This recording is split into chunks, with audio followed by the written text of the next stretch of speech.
Continuamos con nuestra clase. Hábito constitucional. Tenemos estos tres tipos que los diferentes autores le dan diferente nombre, pero se refieren a los mismos tres. ¿Cuáles son esos tres tipos? Ectomorfo, mesomorfo, endomorfo. También le llaman atlético al ectomorfo o mediolíneo también. Mediolíneo, atlético o ectomorfo son lo mismo. Longilíneo, asténico, mediolíneo, atlético, mesomorfo son lo mismo. Ectomorfo, longilíneo, asténico son lo mismo.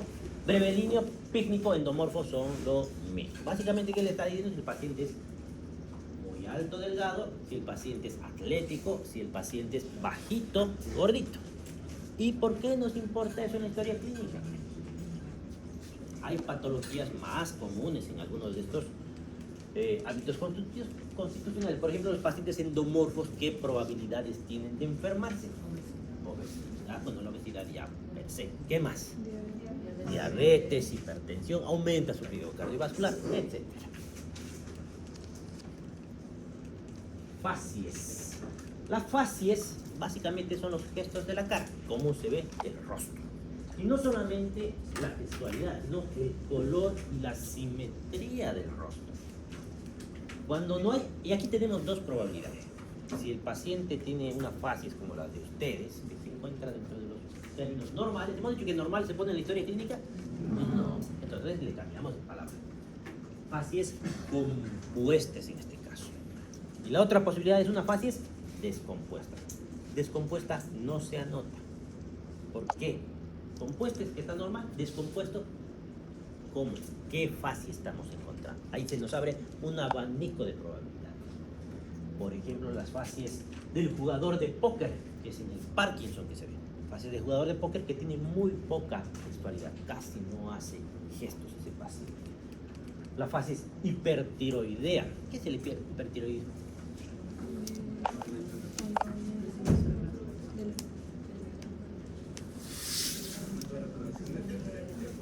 Ya, de las hormonas tiroideas. ¿Para qué sirven las hormonas tiroideas?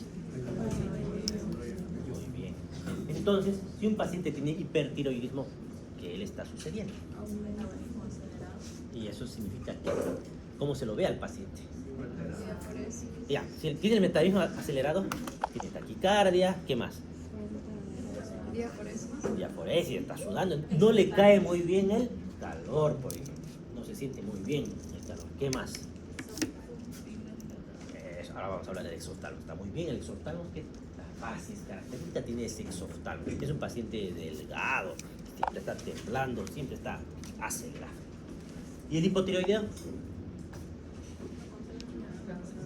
Está cansado, lento, se comunica muy lento. Acumula peso, no es obeso, pero sí acumula más peso corporal. ¿Qué más? Tiene tendencia al estreñimiento, por ejemplo. El hipertiroideo tiene tendencia a la diarrea. Y la cara llena del Cushing. La cara de luna llena, ¿por qué? Porque la cara está redondeada por acúmulo de grasa, está edematizada. ¿Por qué? Por un exceso de hormonas del cortisol o de corticoides. Los pacientes que usan corticoides en exceso, por ejemplo, hacen paciente Cushingoidea. Otros ejemplos son la facies febril. El paciente tiene una cara enrojecida. Decíamos que el color también interviene en la facies. Cara enrojecida, una mirada brillante, la respiración está aumentada en frecuencia. La facies tirotóxica, un exoftalmo, este es el hipertiroideo. Este es el componente de Graves, que ahorita vamos a describir qué pasa ahí. Elevación de los párpados superiores, que deja ver la esclerótica. ¿Qué es la esclerótica? ¿Qué son las escleras? Anatomía. Las láminas. Este es mi ojo tiene esclera. ¿Qué es la esclera? Aunque sean en sus palabras. Ya sirve. Expresión de miedo, sorpresa, susto. Esa expresión es porque no cierran muy bien los ojos. Eso vamos a hacer como curiosidad. Los ojos estarán grandes porque está la mirada así, porque los ojos están saltos. Tienen los ojos muy grandes, ¿no? ¿Cuánto mide el ojo? ¿Cuál es el diámetro del ojo? De atrás hacia adelante, ¿cuánto es la distancia? Sí o sí tienen que saber esa distancia porque intervienen varias patologías. Porque si lo tengo un poquito más grande, tengo miopía. Si tengo un poquito más chiquito, tengo hipermetropía. Si no está totalmente circular, tengo astigmatismo. 23 milímetros, desde atrás hasta adelante. Si tengo más grande, miopía. ¿Qué es miopía?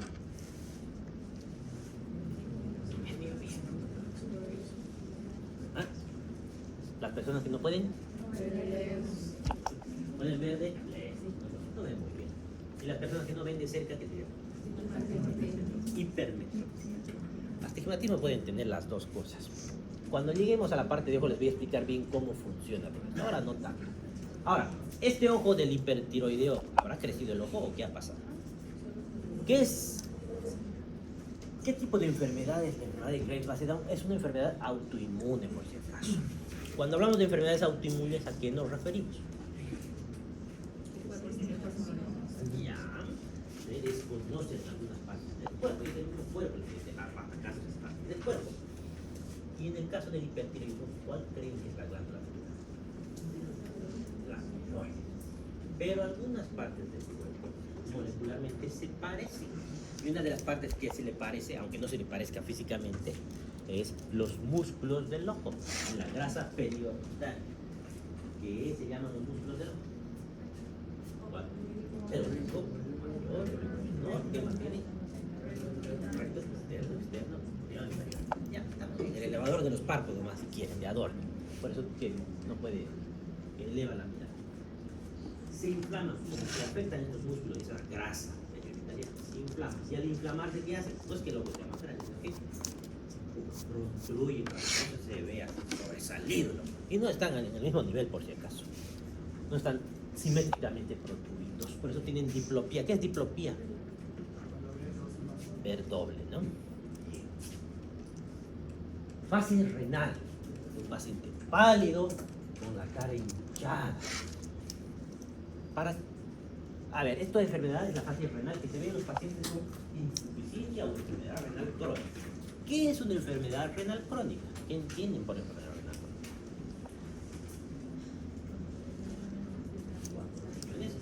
No, funciones, no solamente filtrar. Porque el riñón, ¿para qué sirve? Una es la filtración, está muy bien. ¿Qué es la filtración? ¿Qué hace la filtración? Ya, pero ¿cómo? La grasa. Es un ultrafiltrado de la sangre. ¿Qué se produce? ¿Qué se llama ese ultrafiltrado de la sangre? Oye, eso, sí. ¿Qué más hace el riñón? Lo que elimina, por ejemplo, rastro de sodio y los tiene ahí. Cuando el riñón no funciona, ¿qué pasa con el potasio? ¿Qué más hace el riñón? Equilibrio ácido-base. Ya. Ahora no puedo explicarles por qué, pero ya, está bien. ¿Qué más hace? ¿Ah? ¿Cuál hormona más que todas? Hay varias. ¿Ah? La más importante. Sí, hace eso. Entonces tiene que ver con la presión arterial. Los pacientes con enfermedad renal crónica son hipertensos. Algo más hace. ¿Qué hormona? ¿Ah? La eritropoyetina. ¿Qué es la eritropoyetina?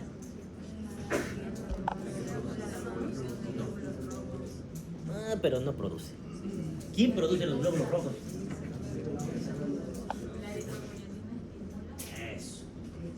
La eritropoyetina estimula para que la médula ósea produzca glóbulos rojos.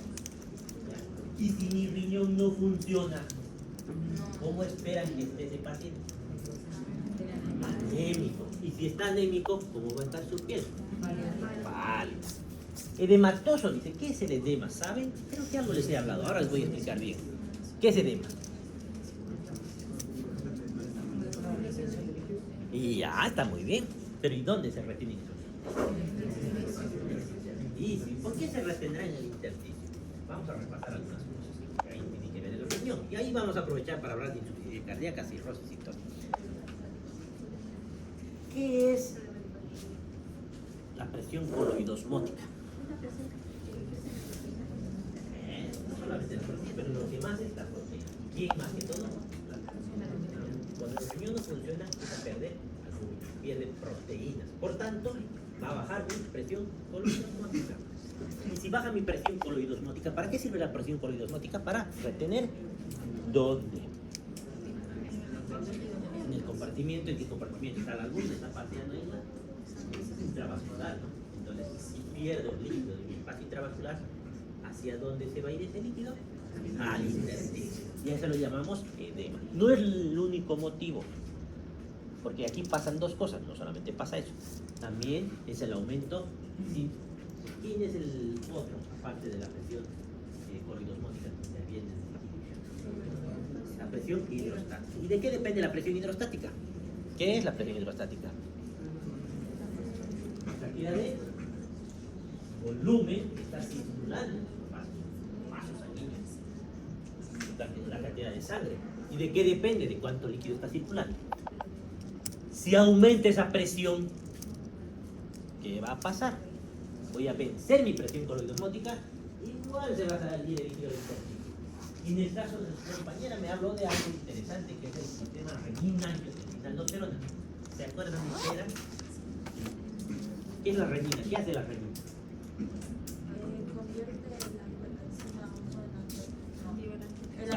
¿Por qué se activa la renina? ¿Qué hace que se libere renina? En realidad prorrenina. ¿Ah? ¿Qué hace que se libere renina?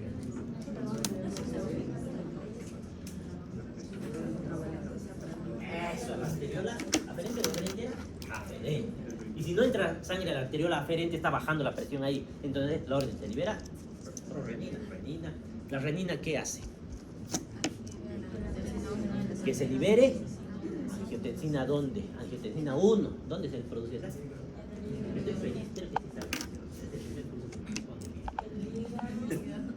Y el hígado hace angiotensina 1. ¿Para qué sirve la angiotensina 1? ¿Qué hace la angiotensina 1? ¿Para qué sirve? Angiotensina. Angiotensina. Aumenta la presión de los vasos sanguíneos. Muy poquito. Muy poquito. ¿Qué es lo que más hace? Yeca. Así se convierte en angiotensina. ¿Qué hace la angiotensina 2? Angiotensina.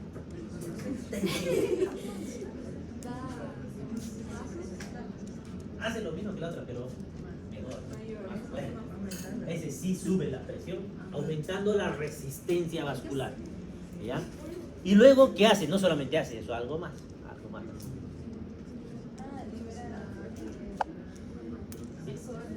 Así que se libera. ¿Qué es lo último en la cascada de renina, angiotensina? La aldosterona, ¿qué hace? ¿Dónde se produce la aldosterona? Muy bien, ¿en qué parte? Ya, nos quedamos ahí. ¿Y qué hace la aldosterona? ¿Retengo sodio? ¿Estoy reteniendo? Y entonces está aumentando la presión. Con seguridad ahí, porque tengo las dos cosas. Pierdo proteínas y retengo líquido, edema. Luego tiene otra fase, la fase es leonina.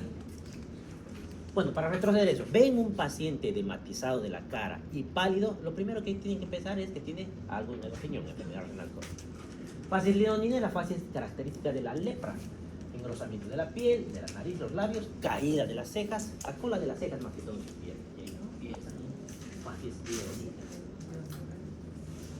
La fase es lúpica. ¿En qué enfermedad? En el lupus, ¿qué es? ¿Qué tipo? Autoinmune, muy bien. Le dicen lupus porque viene de la palabra lupo, que está en italiano. Lupo significa lobo. Lobo. Lupus es lobo. Lupo es lobo. Que las mejillas asemejan más o menos a la cara que tiene un lobo, por eso le dicen lupus. Entonces ven, eritema en alas de mariposa, también le decimos, como una mariposa en la cara. Tiene engrosamiento de la nariz y se ve más frecuentemente en el lupus eritematoso sistémico, pero no es el único, hay algunas variedades del lupus escoire y demás. Pasamos al siguiente, el estado de nutrición. El estado de nutrición es difícil de evaluar. No es solamente que vemos el peso y el panículo adiposo. Pero eso no vamos a hacer en nuestra historia clínica. Muy pocas cosas vamos a poder hacer para evaluar. No vamos a medir ni cuantificar algunas. La historia clínica es algo difícil. Entonces de aquí puedo decir que está desnutrido, que está eunutrido. ¿Qué será eunutrido? Cuando tengan la palabra eu, ahí comience con eu, significa que es normal. Eutóxico, ¿se acuerdan del parque eutóxico? Eunutrido, ¿qué está? Aquí, si está muy gordito, le vamos a decir paciente con obesidad. Y si en este caso, ¿qué es? Paciente desnutrido. Y aquí tenemos el extremo de la desnutrición, se llama salud. Caquexia. ¿Han escuchado el término caquexia?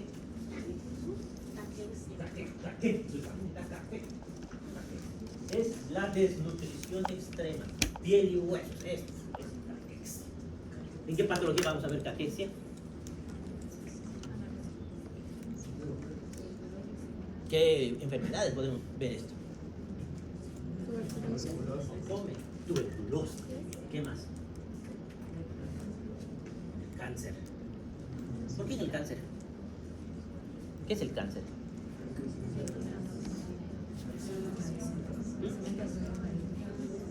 Ya. La aparición de un tumor. ¿Qué es un tumor? Las células dejan de multiplicarse como eran originalmente, se multiplican en otra estirpe celular, ¿no es así? Eso se llama la displasia.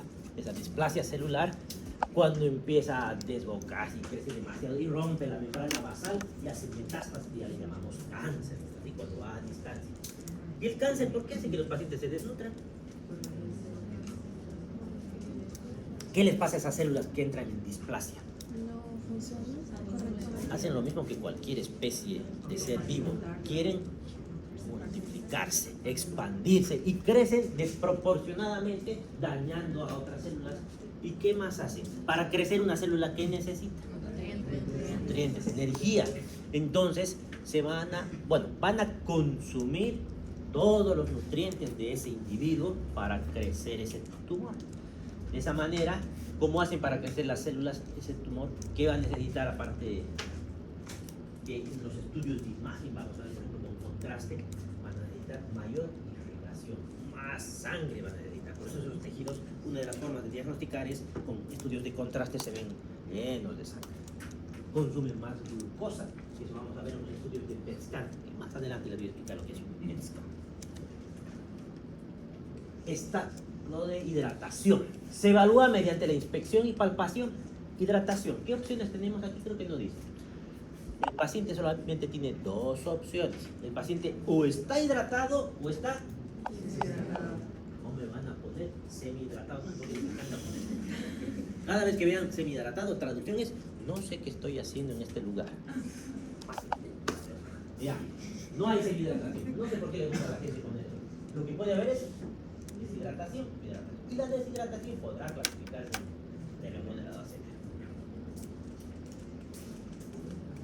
Mediante la inspección y la palpación, los signos de deshidratación, signo del pliegue. ¿Qué significa el signo del pliegue? Pliegue, un segundo. ¿A quién no se le hace signo del pliegue? Eso, ¿por qué? Porque su piel normalmente está así, o sea, va a salir falso positivo, va a tener su pliegue y es porque su piel ya está así, ya ha perdido su colágeno, su elastina, además. La lengua, ¿cómo evaluamos la lengua? Está que la lengua está húmeda, está hidratada. Todavía no evaluamos esto, aquí solamente estamos viendo si está húmeda o si está seca, lengua del loro, le dije. Está seca, está deshidratado el paciente. Y las axilas secas, eso más veces, sus axilas. No, sugiero, pero se puede. Y lo contrario, a ver, ¿cuál es el antónimo de gordo? O el antónimo de alto. El antónimo de deshidratado es edema. Su sobrehidratación es el edema. O sea, lo contrario de estar hidratado es edema. Hiperhidratado, como quieran. ¿El edema que me han dicho que era? para que el edema se vea, grado 1, una cruz, un poquito de edema. Tiene que haber más líquido en ese intestino. En ese cuerpo tiene que haber más. Por lo menos tiene que haber 4 litros y medio para que pueda haber edema. Significa que tengo 4 litros y medio de exceso de líquido. Entonces no puede haber un paciente deshidratado con edema. Pero su lengua está seca, pero está con edema. Estará mal distribuido, pero no está deshidratado. O sea, si lo hidrato, ¿qué le voy a hacer? A ver, ¿cómo hidratan a los pacientes secos ustedes? ¿Qué le voy a dar? Agua. Si no puede tomar, ¿por dónde se le voy a poner el agua? En vena le voy a poner ahí su solución fisiológica. Y si le van a dar un paciente que está con líquidos por todos lados con edema, más líquido, ¿qué creen que le va a pasar? Juguitos debe pasar. ¿Le puede dar edema cerebral localizado? No tanto así, pero podría ser, pero sería el exceso. El edema más vemos en otro tipo de situaciones, como por ejemplo, más probable que el edema agudo de pulmón que el edema cerebral. El edema cerebral vamos a ver en los ACVs, en las neuroinfecciones, en los traumatismos craneoencefálicos. Luego vamos a ver eso, por qué fallecen también, tienen un motivo por qué fallecen. ¿Qué más? ¿Cómo evaluamos el edema? A través del signo de la fobia o del bodego, que se pone de manifiesto. Bueno, que dice que hay edema. Ahorita vamos a resumir esto. ¿Cómo veo el edema? Apretan la piel con su dedo. Apretan. ¿Dónde van a apretar? No en cualquier parte, bajiciamente. Puede haber, pero es poco probable. ¿Dónde es más probable que esté hinchado? En las... Más que eso, pensando en miembros inferiores por gravedad, es más probable que estén ahí. ¿Pero dónde? Donde hay una superficie dura. Donde hay superficie dura, hay hueso. Ahí, en el borde pretibial. Ahí apretan y van a encontrarse con esto. Apretan y va a quedar la huella de su dedo. Y a eso se llama, esa huella que quedó, se llama impronta o signo de bodego, que es característico del edema, o signo de la fobia. Los 3 nombres están bien escritos. Y aquí se va a clasificar hasta dónde llega el edema, que vamos a ver en otra. La próxima clase vamos a ver. El grado 1, 2, 3, 4. ¿Cuántas cruces? ¿Cuánto tiempo tarda en desaparecer? Porque eso no se va a quedar eternamente. Se va a ir rellenando de a poco de líquido. O muy rápido o muy lento. Y eso nos va a dar el grado de edema. Hemos dicho también que puede haber quemosis y derrame en cavidades. ¿Qué cavidades? ¿Qué es quemosis? ¿Qué cavidades? Derrame en cavidades. Derrame pleural, derrame pericárdico, ascitis puede haber. A eso son derrame en cavidades. No es la única causa del edema. Derrame en cavidades, ¿por qué creen que se puede producir derrame en una? Por ejemplo, un derrame pleural, ¿por qué puede haber líquido en el pleural? No es en el pleural en realidad, es en el espacio pleural. ¿Por qué? ¿Saben lo que son los exudados y trasudados? ¿Algo han escuchado? No hay problema, porque seguramente ya van a llevar. Depende si es inflamatorio, si es infeccioso. Ya, si es un problema de proteína. Salud. Por ejemplo, ¿qué ejemplos tienen de derrame pleural? ¿Qué cosas pueden provocar? Si es una infección, ¿qué infección? La más común en nuestro medio es para derrame pleural, la tuberculosis. Todo paciente en Bolivia que tiene derrame pleural es tuberculosis hasta que se demuestre lo contrario. Vamos a traducir eso porque a veces se malinterpreta. No significa que todos sean tuberculosos. Significa que si yo veo un paciente con derrame pleural, tengo que descartar, estoy obligado a descartar que no sea tuberculosis, porque es muy probable. No es seguro, pero es muy aquí en nuestro medio. En otros países, por ejemplo, si me voy a Francia, es lo último que pensarán, pero en nuestro medio sí. Y en tercera edad, todo paciente de tercera edad con derrame pleural, eso sí, en todo el mundo es cáncer de pulmón hasta que se demuestre lo contrario. No es lo único, insisto, tiene otra cosa, pero digo, nada, quemosis. Quemosis es un extremo. Es cuando tienen el edema ya en la conjuntiva. Y tengo una foto de esa es la quemosis, edema conjuntival. Que pregunten el examen porque es tan llamativa la palabra que seguro que va a estar en algún examen. De alguno de ustedes va a estar en su examen. Tenemos el otro término que es anasarca. Cuando el edema, ¿dónde va creciendo? A ver, por lógica y por gravedad. Primero va a aparecer en mis... Y ahí va subiendo, subiendo, subiendo, subiendo. Los renales suelen aparecer en todo el cuerpo, en los párpados, pero cuando están echados, que quedan mañana. Cuando todo el cuerpo está con edema, se llama edema generalizado. Y si es generalizado, le vamos a poner de nombre anasarca. En vez de edema generalizado, nosotros escribimos anasarca. Ahí ya estamos diciendo es un edema generalizado. Esto es un derrame pleural. Entonces, vamos a pensar qué puede provocar derrame pleural. Hemos dicho tuberculosis. ¿Qué otras causas pueden haber? Insuficiencia cardíaca, cáncer renal, cirrosis hepática, tal cual y el edema intersticial. Pueden haber estos derrames incavidades como el derrame pleural. Sistema tegumentario. Se observa toda la superficie de la piel del paciente. Aquí ya estamos entrando, por si acaso, en el examen físico segmentario. Eso creo que me he olvidado de poner título. Examen físico segmentario. Sistema tegumentario, se ve la piel para percibir cambios de color. Si está amarillo se llama. Si está azulito se llama. ¿Por qué se ponen azules los pacientes? ¿Qué ha pasado?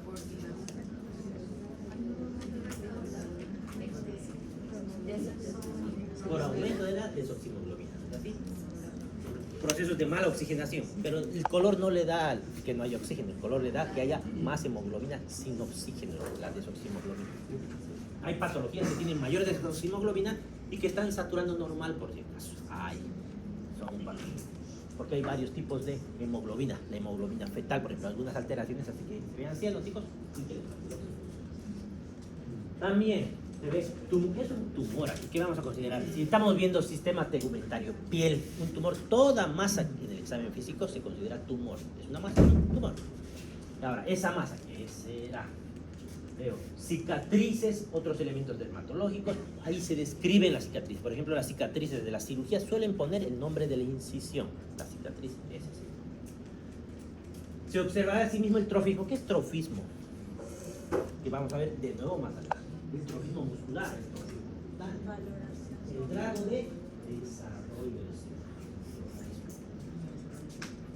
La palpación se emplea para determinar la temperatura de la piel y diferenciar si la piel es seca o si es húmeda. Se denominan faneras todas las manifestaciones pilosas como cabellos craneanos, cejas, pestañas, barba, bigote, vello axilar, vello pubiano, vello corporal. También se consideran faneras las uñas de las manos, los pies y los pezones. Esas son las faneras. Sus características se relacionan con el sexo, con la edad, como la calvicie, pero aquí no le decimos canas nosotros, le decimos cabello leucótrico cuando está blanquito, caliente. La calvicie en ancianos, el vello púbico, incluso la forma del vello púbico no es igual en mujeres que en varones. Por ejemplo, en mujeres tiene que ser triangular, en varones romboidal. Si no es así, hay que investigar algún trastorno hormonal. Podemos entrar en lo que es el hirsutismo. Sistema celular subcutáneo. Está constituido por el tejido adiposo que se encuentra en todo el espacio subdérmico. Su signo patológico más conspicuo es el edema. Es característico la insuficiencia cardíaca, renal, hepática. En la insuficiencia renal ya hemos explicado por qué hay edema. En la insuficiencia hepática, ¿por qué habrá edema? Cirrosis.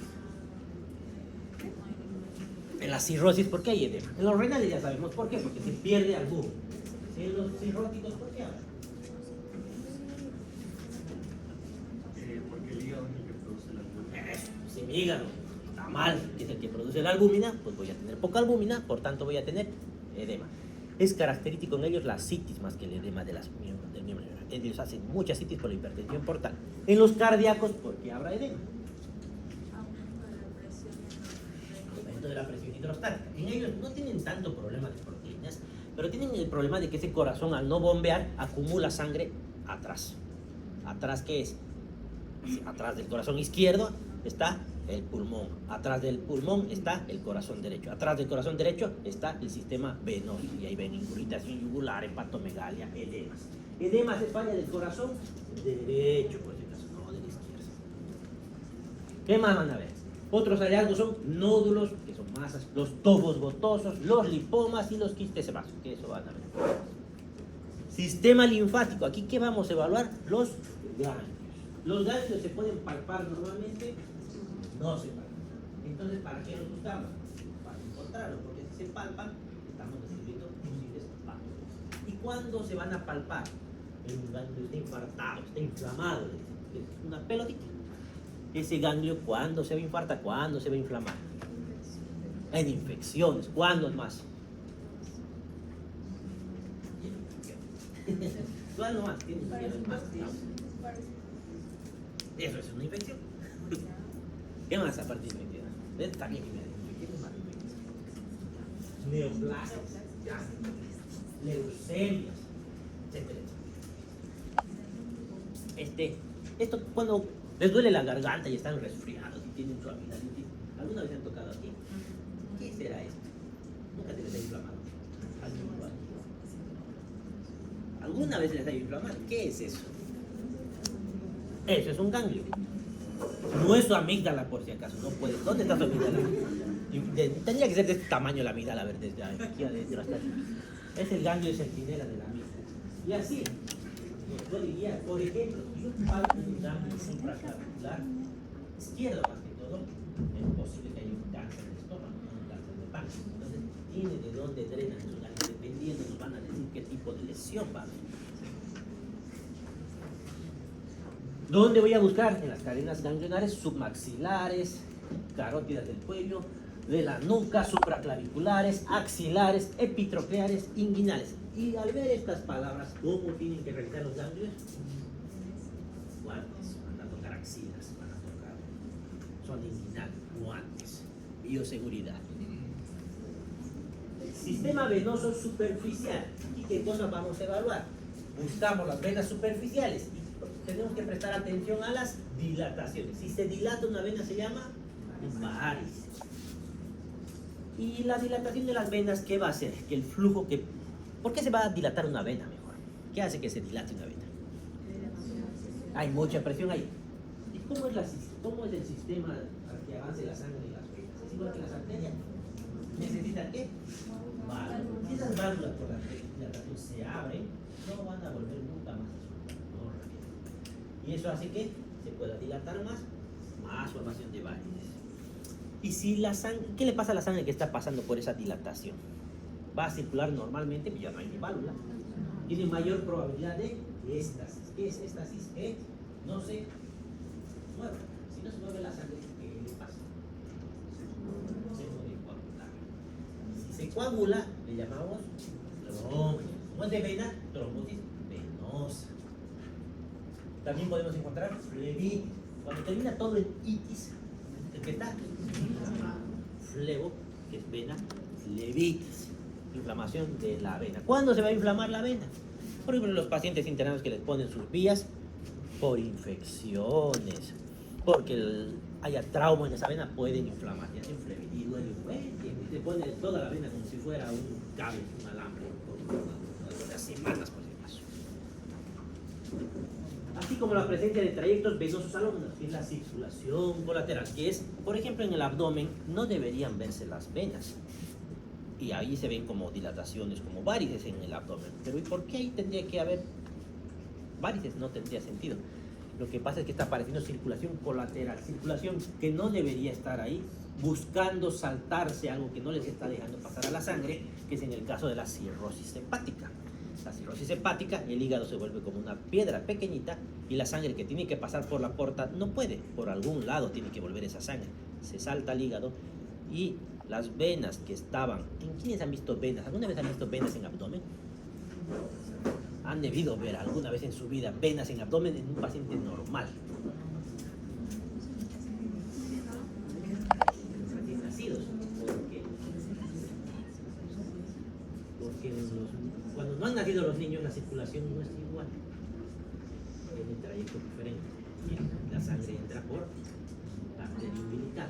Y cuando nacen hay cambio de presión, por eso gritan, ¿no? Y hay cambio de presiones y eso hace que se cierren algunos vasos sanguíneos y entre estos se cierran todas las venas que están en el abdomen porque ya no tienen utilidad.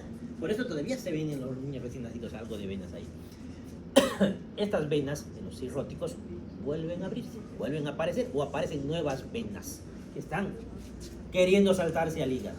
Eso se llama circulación colateral. Cabeza de medusa van a ver más adelante. Una pregunta para entender. si saben sobre las enfermedades, tienen derecho a no saber todavía. ¿Se acuerdan que hablábamos de, no sé si les dije ya a ustedes, hablamos de infarto de miocardio con ustedes, ¿no es así? Y entendieron por qué era el infarto. Y el accidente cerebrovascular. Vamos a hablar del accidente cerebrovascular, que es la presencia de un coágulo ahí en el cerebro. Esto puede provocar eso. Sí, Porque esto es un coágulo, ¿no? sí, puede subir. No, no puede. ¿Por qué no puede? O sea, existe una probabilidad, pero es una situación especial muy rara que les veo. Pero antes, primero nos damos la idea de que no puede. ¿Por qué no puede esto provocar una embolia cerebral, un accidente cerebrovascular? Un infarto del cerebro. No puede. ¿Por qué? A ver, vamos a seguir esta vena. Vamos a seguir en todas sus peripecias de la vida. ¿A dónde se va a ir esta vena? La sangre de esa vena, ¿hacia dónde se va? Corazón. Primero, a la femoral. Luego de ahí, ¿hacia dónde se va a ir? Idea. Del día acá, ¿hacia dónde se va a ir? Porque a la ¿a dónde se va la vena? ¿Ah? La mesentérica es de los... ¿Dónde son?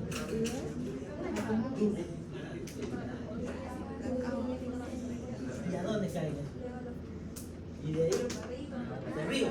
Son venas, no son arterias. ¿Dónde van a caer? ¿Dónde llega toda esa sangre? A la vena cava. ¿Y de la vena cava a dónde van? A la aurícula derecha. ¿De la aurícula derecha a dónde van? ¿Del ventrículo derecho a dónde van? ¿A dónde? ¿Pero qué? Por la vena pulmonar. Completo. Vena pulmonar. A la arteria pulmonar, que es la única arteria que lleva sangre venosa. ¿Y de la arteria pulmonar a dónde va? A los capilares, ¿no? Se va dividiendo a los capilares pulmonares, hay oxígeno en los alvéolos y vuelve a través de a la vena pulmonar. ¿Ustedes creen que un coágulo va a pasar un capilar? Un capilar de qué, doctores? No va a pasar. Entonces, ¿puede llegar ese coágulo hasta el cerebro? No. ¿Qué es lo que puede provocar en vez de eso? ¿Esto qué enfermedad puede provocar? Que se ve en los pacientes que se operan, por ejemplo. O no, han visto caminar a los viejitos ahí en los aviones antes de que hagan embolia de qué. Eso, tromboembolismo pulmonar. Eso puede caer al pulmón, no al cerebro. Les dije que había una excepción, pero es que es muy raro. ¿Qué creen que tendría que pasar para que eso llegue al cerebro? Algo que no es normal. Para que vaya al cerebro, ¿por dónde tiene que llegar? Por la carótida. ¿La carótida de dónde viene? Claro, ¿eso de dónde viene? De la aorta. La aorta viene del corazón izquierdo. ¿Cómo esto va a saltarse? Porque se comunican el corazón derecho y el izquierdo. Nunca. Está el pulmón al medio. En la aurícula siempre hay un espacio que Ah. si no se cierra durante el desarrollo puede pasar en... Pero a veces no se cierra. Eso. Si hay una comunicación interauricular, que ni siquiera es que esté abierto todo el tiempo. En realidad está cerrado. Pero está débil, aparece como una boquita. Y cuando aumenta la presión en todo el tórax, puede abrirse. ¿Cuándo puedo aumentar la presión en el tórax? Con la maniobra de Valsalva. Hago presión, aumento la presión, esa Valsalva puede comunicar. Entonces, cuando van al baño, esos pacientes hacen Valsalva, porque van al baño, hacen Valsalva, pues puede pasar. Se llama accidente cerebrovascular paradójico, porque es paradójico, no debía haber sucedido eso. Es una rareza que nunca la van a ver, así que olvídense que existe. Pero ya escucharon.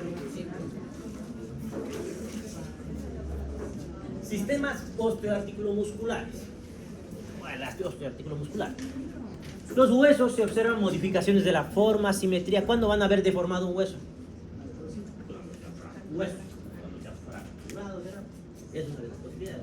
O si hay lesiones osteolíticas, estamos hablando de osteoporosis, ahí pueden ver. ¿Qué más? Simetría. Siempre comparan un lado con el otro. Más que todo en niños comparan un lado con el otro. En las artrosis ya estamos hablando de articulaciones. Articulaciones debe evaluarse su movilidad activa y pasiva. ¿Y aquí qué será activo y pasivo? Movilidad activa y pasiva. Activo es lo que le piden al paciente. Levante su brazo y levanta su brazo. Pasivo es yo le levanto el brazo. Él no está haciendo ningún esfuerzo. Yo le voy a levantar el brazo. Todo lo que nosotros movemos es pasivo y lo que el paciente mueve es activo. ¿Y por qué se mueven los dos? Si mueve, se supone que se va a mover solo, ¿no? No, porque hay situaciones, por ejemplo, en casos de artrosis donde puede no mover, o en enfermedades neurológicas donde no tenga la fuerza para mover, pero la articulación está funcionando perfectamente. Tengo que ver presencia de dolor, deformaciones, por ejemplo, lesiones articulares. Los músculos pueden ser tomados en conjunto y se estudian el tono, la fuerza y el trofismo, y no son lo mismo. ¿Qué es el tono muscular? El estado de semicontracción. Eso, el estado de semicontracción que nos permite mantener una postura. ¿Qué es la fuerza? El movimiento que va a provocar ese músculo. ¿Ya? ¿Y qué es el trofismo?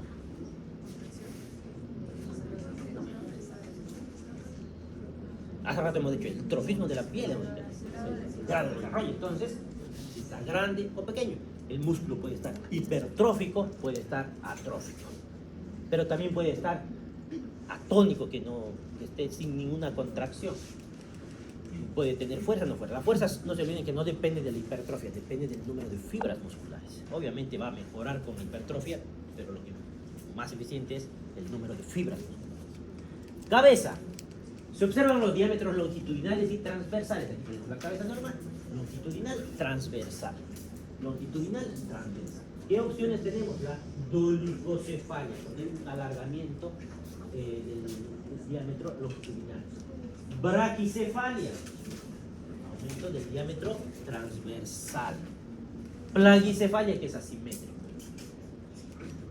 Se estudian en cabeza los pabellones auriculares, están bien implantados, simétricos, los ojos, sus anexos, las fosas nasales, los labios, la cavidad bucal, los dientes. Los dientes, por ejemplo, cuando tengo un paciente con endocarditis, ¿por qué le veo los dientes? Es una de las principales causas de endocarditis. ¿Qué es una endocarditis? ¿Y eso qué va a provocar? El cardio, ¿qué le puede pasar? Se pueden destruir qué cosas. Las válvulas. Si destruyen las válvulas, van a provocar una insuficiencia cardíaca. Y si se fibrosa, puede provocar una estenosis de la válvula cardíaca. Estenosis mitral, insuficiencia mitral, estenosis tricuspide, etc.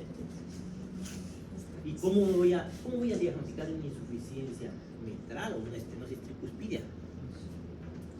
Escucho. ¿Qué voy a escuchar? Soplo. ¿Qué era el soplo? ¿De qué?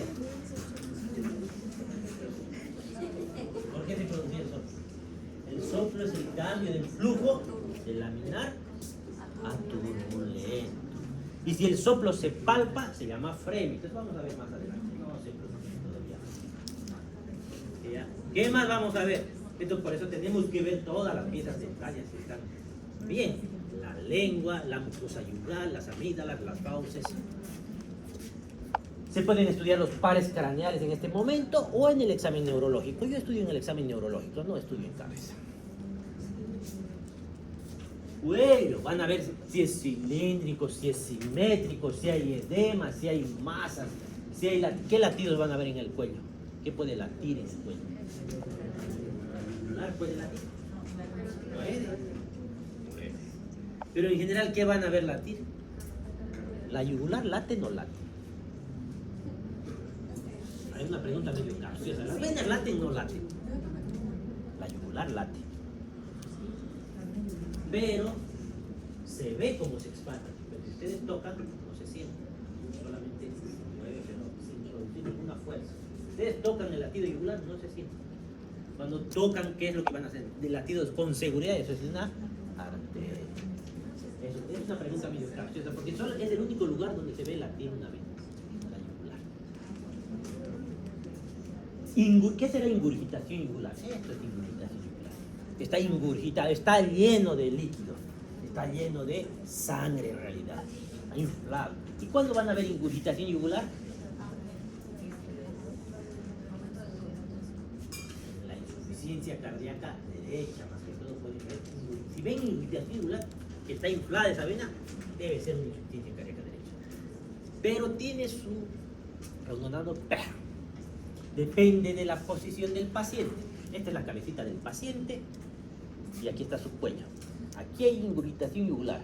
Aquí, y si está al revés, si está de cabeza, estoy colgado de mis pies haciendo ejercicios. Sí, es normal que se me ingurgita. ¿Por qué? Su jugo va a bajar y las venas funcionan así, no funcionan con presión. Hace que depende del eje de Bruch. El eje de Bruch es el eje que está a nivel del corazón. Significa que hasta aquí tengo mis venas, llegan hasta por aquí más o menos la presión de las venas por la gravedad.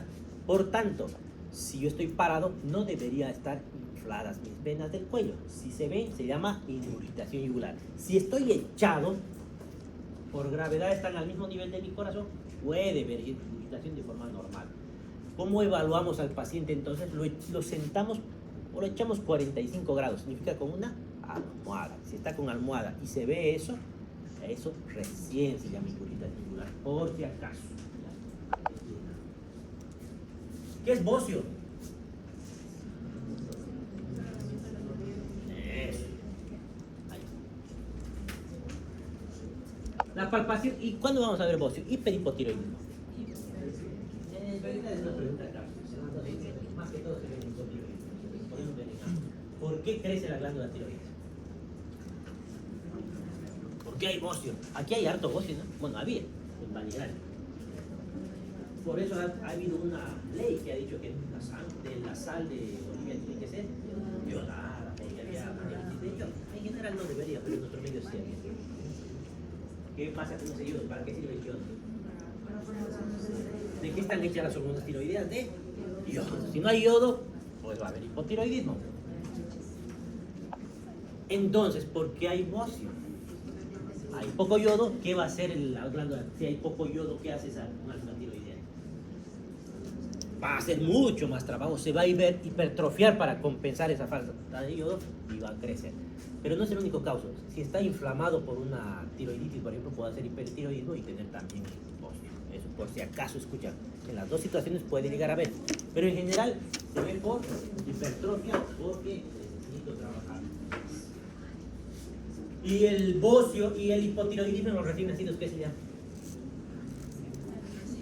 Van a leer en sus libros también, es parte de la semiología. Cuando el niño es recién nacido y tiene hipotiroidismo, ¿qué le puede pasar? No va a desarrollar el cerebro. Cretinismo. Nunca escucharon. Es un cretino, le están diciendo básicamente que ha tenido bocio en la niñez y que ha tenido hipotiroidismo. Ese es el cretinismo. Por eso es obligación paciente, cretinismo. Se le mide las hormonas tiroideas a los recién nacidos para saber que no tengan hipotiroidismo, porque si no saben que tienen hipotiroidismo van a ser cretinos. Cretinismo. Se puede palpar el cuello para comprobar eso. Crépitos. Esa palabra es nueva. No sé si saben qué es un crépito. En pulmones se escuchan los crépitos. Son como cuando revientan las burbujas. Entonces, si yo palpo el cuello y siento como burbujitas reventándose, eso se llama crépitos subcutáneos. ¿Y por qué tendría que haber burbujas en mi cuello? ¿De dónde vienen las burbujas? ¿Y qué están hechas las burbujas? Aire. Entonces, ¿cómo puede haber aire en mi cuello? Porque se reventó un pulmón, por ejemplo. O un neumotórax. Si yo siento ahí burbujitas, tengo que hacer una radiografía inmediatamente y ver que no haya reventado un pulmón. O escuchar. Yo les voy a enseñar a escuchar eso más adelante. Y aquí está, frémito, dice, ¿no? Frémito, que es el soplo que se palpa. Si se palpa el soplo se llama frémito. Para el examen, si les pregunto, frémito es el soplo palpable. No es más. Para evaluar la movilidad cervical se realizan maniobras de motilidad, otra vez, activa y pasiva. ¿Qué significa? Si hace lateralización, si hace circunducción y eso. Yo le muevo y le pido que mueva. Eso es activo y pasivo. Auscultación, soplo carotidio. ¿Qué será un soplo carotidio? ¿Qué se escucha? La carótida. ¿Y por qué? Porque hay un cambio de flujo de la venada turbulenta. ¿Y por qué puede haber un cambio de flujo de la carótida?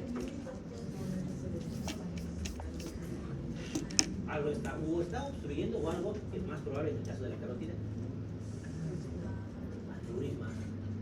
¿Qué tenemos ahí? Tenemos una estructura que es fácil de que se haga correr, que se llama locus carotidio, que es donde se divide La carotida. ¿Y qué más hay? ¿Qué hay en un globus carotídeo normalmente? Tenemos cosas muy importantes en esa división.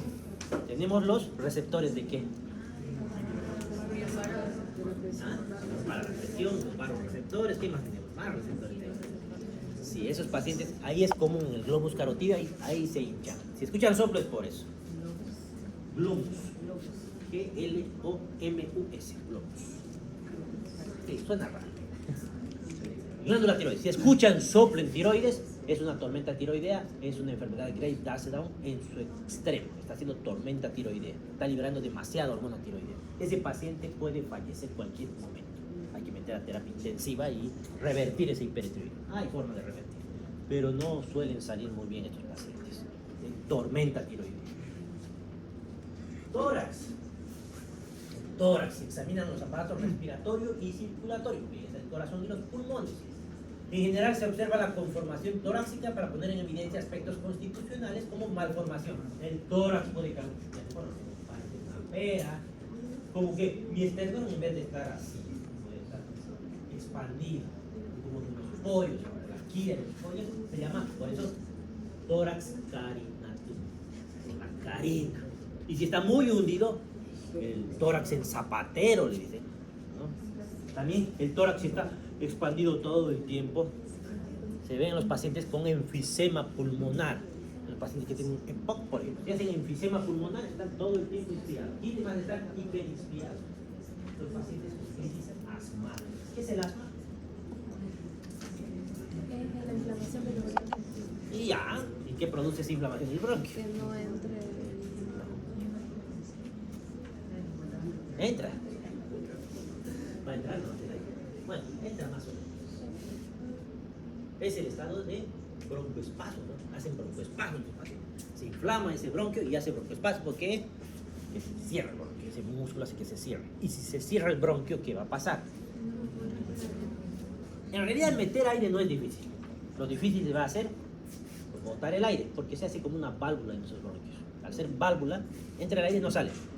Eventualmente no va a entrar, pero no porque no puede entrar por la columna esa, sino que va a estar tan lleno de aire que ya no voy a poder meter aire. Esas son las crisis asmáticas. ¿Ya? Todo el tiempo estoy así, pues ahí tenemos el tórax en tonel. Doctor, hay algunas personas que nacen con el tórax hundido. Sí. Eso tiene. Hay que ver que no haya cardiopatías, que no haya alteraciones de cromosomas, es muy probable. Pero en general se lo producen, por ejemplo, los zapateros. Le dicen tórax de zapatero porque ponen su zapato y ahí están clavando. Ya hacen deformación en general, pero sí pueden tener alteraciones de cromosomas. Ya. Los pacientes de sexo femenino se pueden examinar las mamas. Y aquí vamos a hacer un punto aparte. Porque necesita que saber. Cuando examinan mamas, mujeres la mayoría, los varones no van a examinar a solas. Van a tener problemas. Siempre que examinen mamas, son estudiantes, incluso los internos, los médicos recién egresados, estén acompañados o del familiar del paciente, o de la enfermera, o de alguna de sus compañeras. No examinen solos, van a tener problemas. Da malinterpretaciones. Ya, por si acaso, les aviso porque ya he visto problemas. Aparato respiratorio. Ahí vemos la... En inspección básicamente lo que vamos a evaluar es la expansibilidad. ¿Y por qué se expande ese tórax?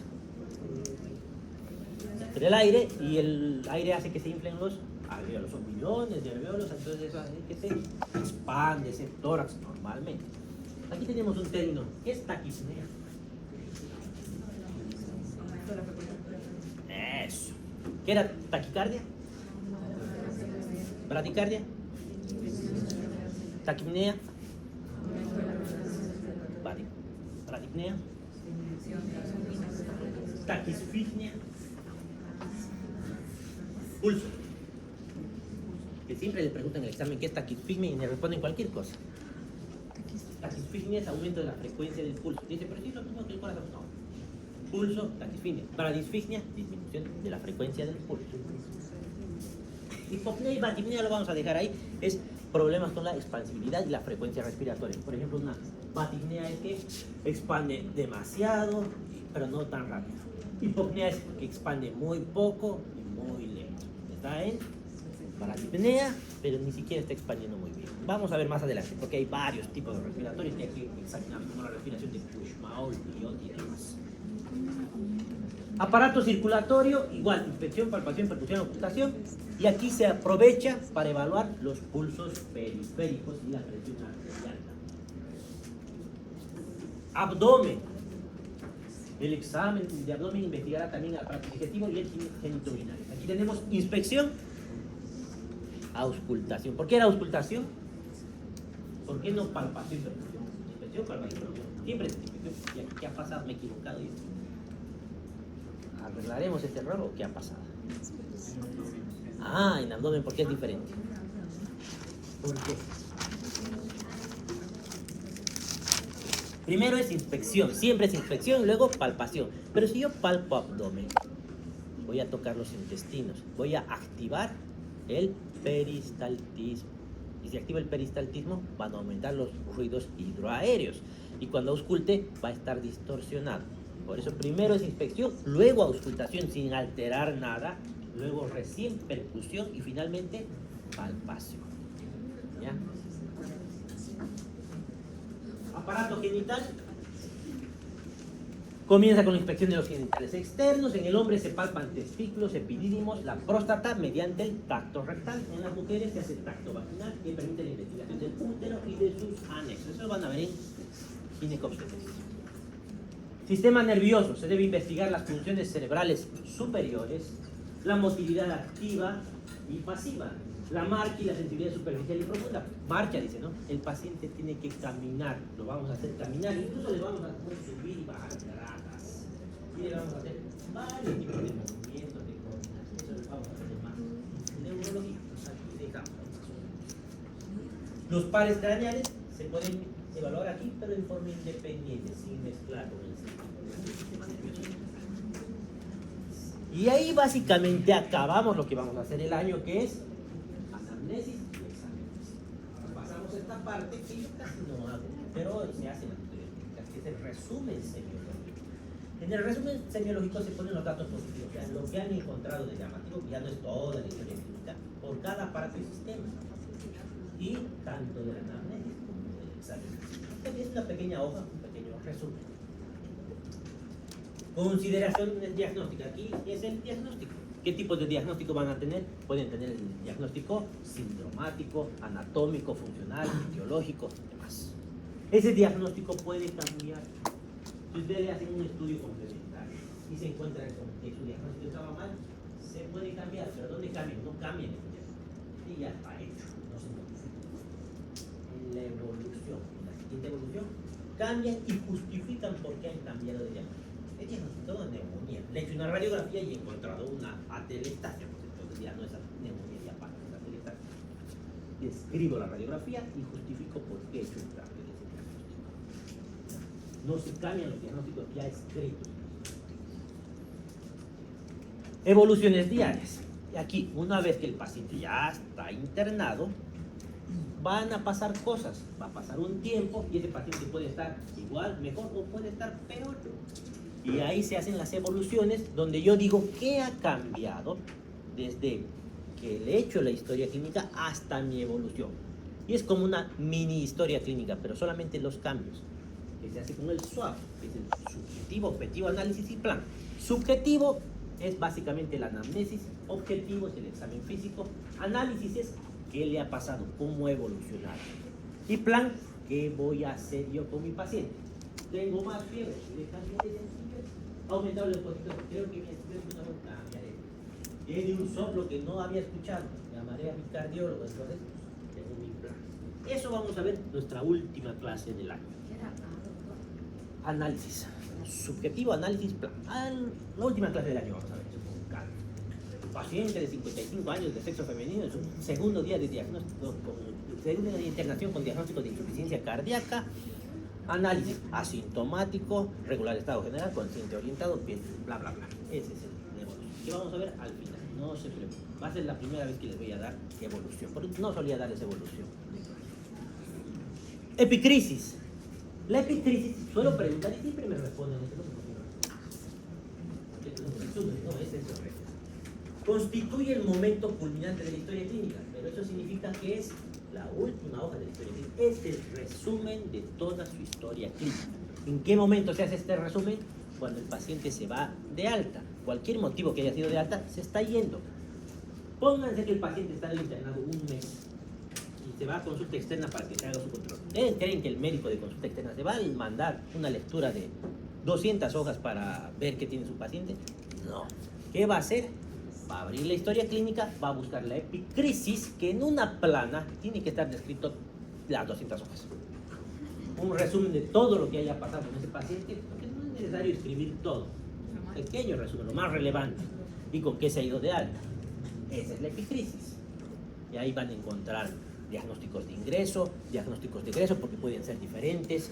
Van a encontrar su examen físico, su anamnesis, todo cortito, pequeños espacios, laboratorios relevantes y condiciones de alta.